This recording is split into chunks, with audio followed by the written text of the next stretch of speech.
Hello, beautiful people. Carl here from Games, Brains and Headbanging Life, gbhblofficial.com for short.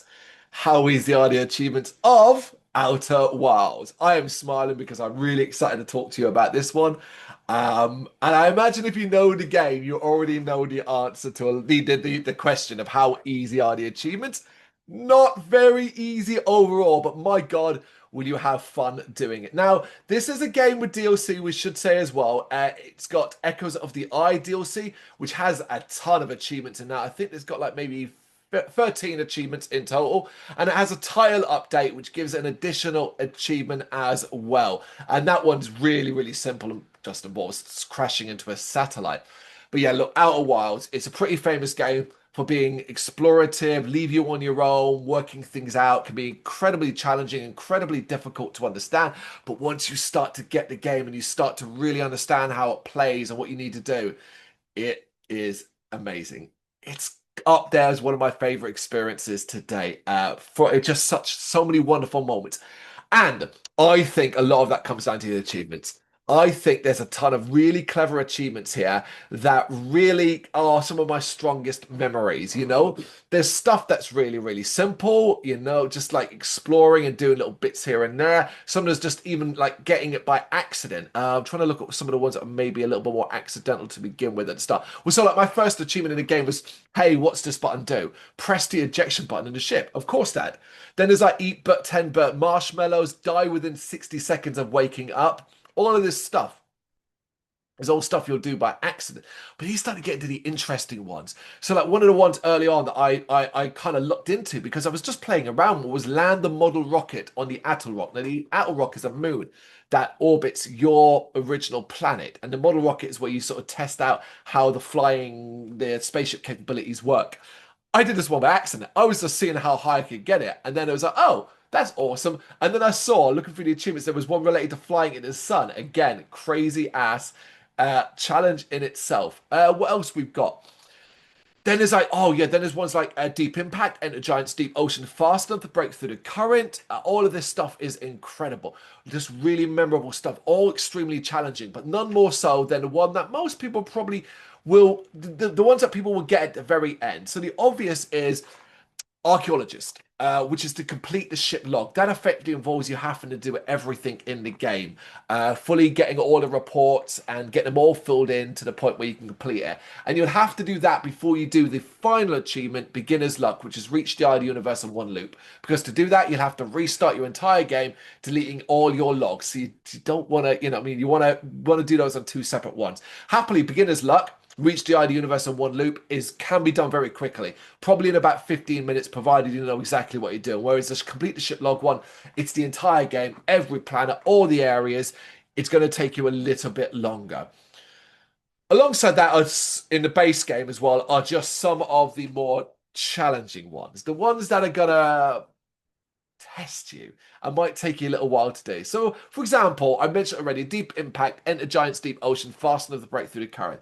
This took me a lot of tries, and eventually having to give up and utilize the tricky version, which is to go under one of the islands when it gets raised in the air and it'll push you down underneath it. So if you don't know how to use that, that's what you do. What else? Launch a ship with gravity cannon was fairly easy. Yeah, destroy the model rocket by flying into the sun, or Hollow's Lantern was a challenging one as well. But you know what it is? You know what one I'm purposely avoiding because I'm going to mention it now because it was probably one of my favorite achievements in the game, full stop. And it is, of course, Hot Shot, which is to manually fly to the sun station. But it doesn't just mean like fly to the sun station and, I don't know, crash into it. So the sun station is the satellite, the station that's orbiting the sun, and it is moving fast. But not only that, the sun's gravity makes even getting close to the damn thing very hard, and staying within its gravitational field very difficult. You don't want to get sucked in, you're dead. You'll get more likely to get knocked away constantly. So you kind of have to you have to really time this correctly to even get close to the sun station. But it's not just flying to it. You've then got to land, get out of your ship, and get inside the sun station. That makes it so damn difficult. You think just fly to the sun station, jump out your ship, and no, because of the gravity, you'll get launched away. There are so many different variations on advice on how to do it. My one involved effectively having to land on a bit of glass, one of the glass domes outside. That meant I kind of was in a safe zone and then slowly exiting the ship and slowly making my way carefully to the entrance. It is thrilling. It generally is one of my favorite achievements in the entire game. Alongside all of that, of course, is the title update one I mentioned, which is to just slam into the deep space satellite. That ties into the overall Echoes of the Eye DLC. Now, this one I have less love for. A lot of these achievements, I would generally wonder if you could do it without knowing what you were going for, like guides and stuff like that. There is a lot of confusing stuff here. One in particular, I don't know how anybody would have done it without being told. And it's, where is it? Yeah, here, 1 out of 900. Yahaha, you found me. It's a secret one, and effectively it's finding a collectible. And the joke being it's 1 out of 900. There aren't 900 collectibles. You only have to get one. But yeah. And you have to, like, in this area, like, it's dark, it's difficult to navigate, and you have to jump over roofs. It is a lot of it. It is challenging. Alongside that, I like the likes of Ghost in the Machine, reach all 3 forbidden archives in a single loop without getting caught. What else? Escape the pursuers by jumping to your death instead of dodging past them. You'll never take me alive. That's so specific. A lot of it just isn't that much fun. But it still has, again, alongside that, some really challenging ones as well that when you nail, end up becoming really memorable. Tubular. It's probably up there along with the Sun Station 1 for a lot of people, which is ride the face of the wave for at least 15 seconds on a raft. Spoilers, the stranger, the station you're on, will eventually have a dam that breaks, and with that comes a flood of water.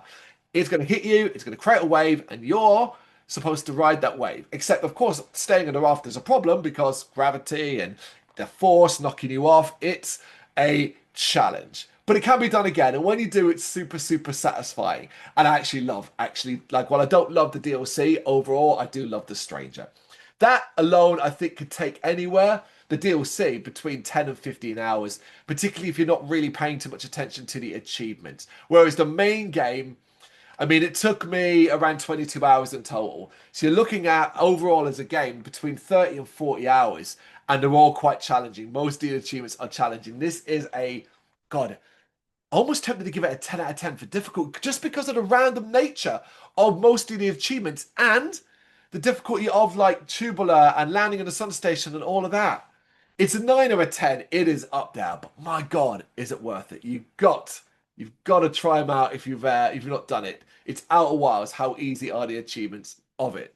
What do you reckon? Let me know in the comments.